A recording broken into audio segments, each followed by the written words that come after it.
वो आगे जाना चाहती थी लेकिन एक अदृश्य दीवार उसे रोक लेती है। उसे अचानक से एक अनजानी ताकत ने इस जगह कैद कर लिया है। वो इस अदृश्य दीवार के पार देख सकती है लेकिन वो इसके पार नहीं जा सकती। इस दीवार में कोई दरार नहीं है, लेकिन ईवा हिम्मत हारने वाली नहीं थी। वो जल्दी से दूसरी दिशा में चलकर जाती है। वहाँ उसे एक पति पत्नी दिखाई देते हैं। वो उनसे मदद मांगना चाहती है, लेकिन अफसोस ऐसी ही एक अदृश्य दीवार ऐस और भी है। वो खूब तेज चिल्लाकर उनसे मदद के लिए चीखती है, लेकिन उसे उधर से कोई जवाब नहीं मिलता। थोड़ी देर बाद ईवा को एहसास होता है कि नल से लगातार पानी बह रहा है, लेकिन बूढ़ा आदमी एक ही अवस्था में एक मूर्ति की तरह खड़ा हुआ है और बूढ़ी औरत भी बिना किसी हलचल के एक जगह पर बस बैठी हुई है। वो बस लगातार बूढ़े की ओर देखे रही है, जबकि घास पत्ते हिलते हुए नजर आ रहे हैं। ईवा इस भयानक दृश्य को देखकर सहम जाती है। वो अपने कदम पीछे खींच लेती है। वो सोचती है कि यह अदृश्य दीवार अचानक कहां से आ गई और क्यों सिर्फ वही अकेली इसके अंदर कैद है। यह एक दिन पहले की बात है, जब ईवा और उसके दोस्त एक ट्रिप पर यहाँ आए थे। यहाँ पहुँचने पर उसकी दोस्त पहाड़ी से नीचे जाने की इच्छा जताती है, लेकिन ईवा को लंबे सफर की थकान के कारण नींद आ रही थी, तो वो वहीं पर रुक गई थी। लेकिन जब अगली सुबह उसकी आंख खुलती है तो उसे अपने दोस्तों की चिंता होती है, क्योंकि वो अभी तक वापस नहीं लौटे थे। ईवा पहाड़ी के नीचे जाकर देखने का निर्णय लेती है। उसका कुत्ता आगे चल रहा था कि तभी वो अचानक से रुक जाता है। वो इतना डर गया था कि वो आगे जाने की हिम्मत नहीं कर पा रहा था। ईवा अकेले आगे बढ़ती है, ये देखने के लिए आखिर माजरा क्या है।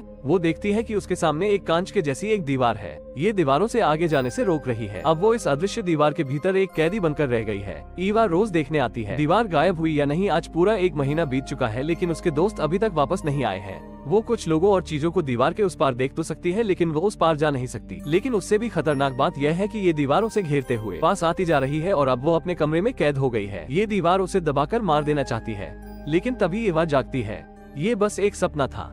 ईवा धीरे से दरवाजा खोलकर बाहर निकलती है। वो अपने हाथों से चेक करके देखती है, शुक्र है दीवार चलकर यहाँ तक नहीं आया। वो दूरबीन ले जाकर देखती है कि वो बूढ़े लोग अभी भी उसी अवस्था में है। अब ईवा का धैर्य टूट रहा है। वो अपनी कार को तेज रफ्तार में दौड़ाती है। वो मन में सोचती है कि आज वो यहाँ से निकल कर रहेगी, लेकिन कार दीवार से टकराकर क्षतिग्रस्त हो जाती है। उसके सिर से खून बह रहा है, लेकिन दीवार को कोई हानि नहीं पहुंची है। युवा वादियों में घूम घूम कर यहाँ से बाहर जाने का कोई रास्ता खोजने की कोशिश करती है, लेकिन उसके हाथ बस निराशा ही लगती है। लगता है वो अब कभी भी यहाँ से बाहर नहीं जा सकेगी। अब थक हार कर इस कठिन परिस्थिति में खुद को ढालना शुरू करती है। वो अपनी कड़ी मेहनत से सब्जियां उगाती है और जब उसे मीट की जरूरत होती है तो वो गन लेकर अपने कुत्ते के साथ शिकार करने निकल जाती है। आज युवा को इसमें पूरे 121 दिन बीत चुके हैं। बाहर तेज बारिश हो रही है। अचानक उसे दरवाजे के बाहर कुछ आवाज सुनाई देती है। वो दरवाजा खोलकर देखती है तो वहाँ एक भीगी बिल्ली बैठी थी। ईवा उसे घर के अंदर ले आती है। अब उसे जिंदगी के अकेलापन को दूर करने के लिए एक और साथी मिल गया है। अब कुछ ही दिनों में ईवा के पास कई पालतू जानवर इकट्ठे हो गए हैं और उनमें से ये कुत्ता तो उसके जीने का सबसे बड़ा सहारा है। अपने इस परिवार को पालने के लिए ईवा बहुत सी कलाओं में माहिर हो चुकी है। वो अपनी गाय के लिए जंगल से घास काट कर लाती है। उसने अपने पालतू जानवरों की हर तरह से देखभाल करना सीख लिया है। आज जहाँ बिना मोबाइल और इंटरनेट की जिंदगी की कल्पना करना मुश्किल है। ईवा इस तरह यहाँ अकेले पूरा 1 साल गुजार चुकी है। वो इन पहाड़ों की कठिन जिंदगी में खुद को पूरी तरह से ढाल चुकी है। एक दिन युवा देखती है कि वो ट्रक जो यहाँ खड़े हुए पिछले 1 साल से देख रही थी, अपनी जगह से खिसका हुआ नजर आता है। वो ट्रक के पास जाकर देखने के लिए आगे बढ़ती है, लेकिन वही अदृश्य दीवार उसके आ जाती है जब कभी भी उसके अंदर कोई उम्मीद जागती है। ये अदृश्य दीवार उसे चकनाचूर कर देती है। एक दिन वो अपने कुत्ते को पहाड़ों पर घुमा रही थी, तभी अचानक कुत्ते को किसी का एहसास होता है। वो तेजी से जाने लगता है। ईवा भी उसके पीछे जाती है। वो एक जीता जागता इंसान है।